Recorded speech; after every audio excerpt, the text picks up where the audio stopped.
भीमसेना सामाजिक संघटनेचा संस्थापक अध्यक्ष महेश डोलारे, पात्रूड चौक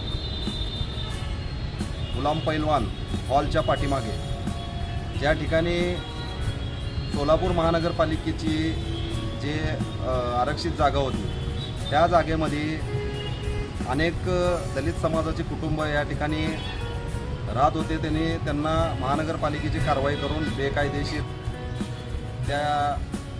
ती जागा पार्किंगसाठी देण्यात आलेली। खरोखर संविधानिक विचार केलं तर निवारा महत्त्वाचा आहे, पार्किंग महत्त्वाची नाही। ज्या पद्धतीने तो मंगल कार्यालयवाला हा ठराव मंजूर करून घेतला, मुळात तो ठराव बोगस आहे। कारण हा ठराव सुट्टीच्या दिवशी त्याने मंजूर करून घेतलेला आहे। तो ठराव रद्द होऊन या ठिकाणी दलित वस्ती व्हावी म्हणून आम्ही गेल्या 6 महिन्यापासून पाठपुरावा करतोय।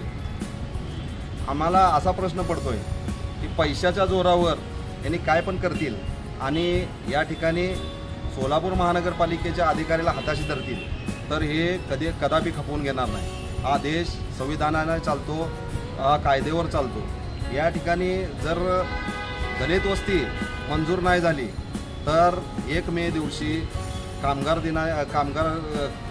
दिन 1 मे दिवशी महाराष्ट्र दिन दिवशी युवा भीमसेना सामाजिक संघटनेच्या वतीने सोलापूर महानगरपालिका आयुक्त कार्यालयासमोर आम्ही आमरण उपोषणाला सुरुवात करणार आहे।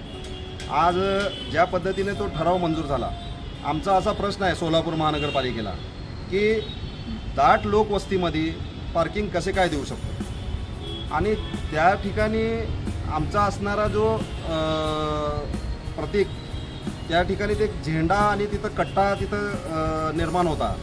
ते जो मंगल कार्यालयवाला आहे तो मंगल कार्यालयवाला जाणीवपूर्वक या ठिकाणी जातीय मानसिकतेतून तो झेंडा पाडायला लावला आणि आम्ही नोव्हेंबर महिन्यामध्ये तो झेंडा लावला आणि इथं बेघर दलित वस्तीचे दलित कुटुंब आहेत त्यांनी त्या ठिकाणी राहायला सुरुवात केली। तर त्या मंगल कार्यालयाने पैशाच्या जोरावर महानगरपालिकेला त्यांनी सांगितलं की हे अतिक्रमण आहे काढा।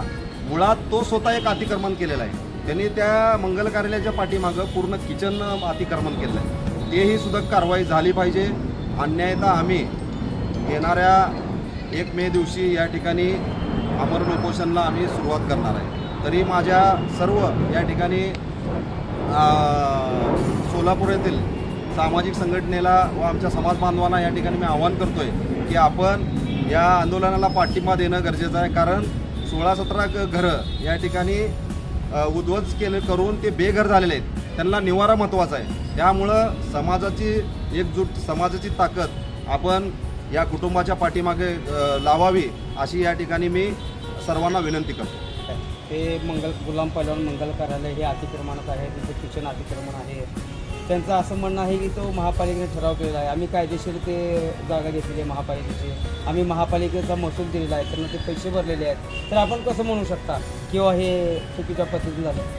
मला सांगा, शनिवार रविवार आपण महाराष्ट्रात जातो, रविवारी ही शासकीय सुट्टी असते आणि शासकीय कार्यालय रविवारीला जर ठराव मंजूर होत असेल तर महाराष्ट्रात मी कदाचित पहिली वेळच बघितलं ही सोलापूर महानगरपालिका की रविवारी ठराव मंजूर करून देते। आणि विषय असा आहे की पार्किंगची जागा आहे बघा, तुमची नियमावली आहेत। आम्ही ज्या पद्धतीने माहितीच्या आधाराखाली हे सर्व काही डॉक्युमेंट काढलेत, त्यांनी कशामधलं घेतले, काय केले, त्या माहितीच्या आधाराखाली जे काही पद्धतीने तुम्ही आल्यात, महानगरपालिका म्हणते की त्या ठिकाणी रोडाला अडथळा होऊ नये, वाहतुकीला अडथळा होऊ नये, मग लोकवस्तीमध्ये पार्किंग कसं काय देता येतं?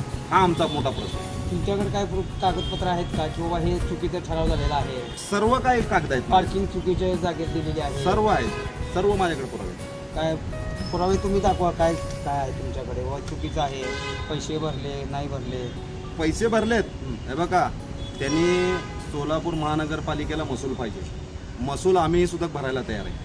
आम्हालाही भाडे तत्वावर त्या ठिकाणी दिले पाहिजे, कारण 16-17 कुटुंब हे रस्त्यावर राहतात, त्यांना कसलीही जागा नाही, आम्ही सुद्धा देऊ।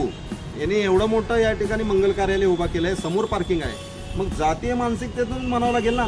आमचं तिथं अस्तित्वात असताना घरं महानगरपालिकेला कारवाई करून तिथं अतिक्रमण केलं म्हणून ते पाडायला लावून आणि यांनी लगेच ठराव करून घेतोय।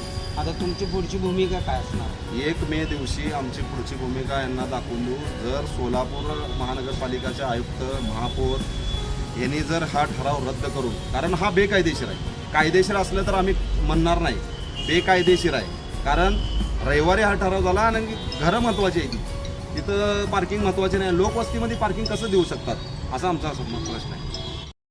ताज्या बातम्यांसह ठळक घडामोडी पाहण्यासाठी आजच डीडी दर्पण न्यूजला लाईक करा, शेअर करा व सबस्क्राईब करायला विसरू नका.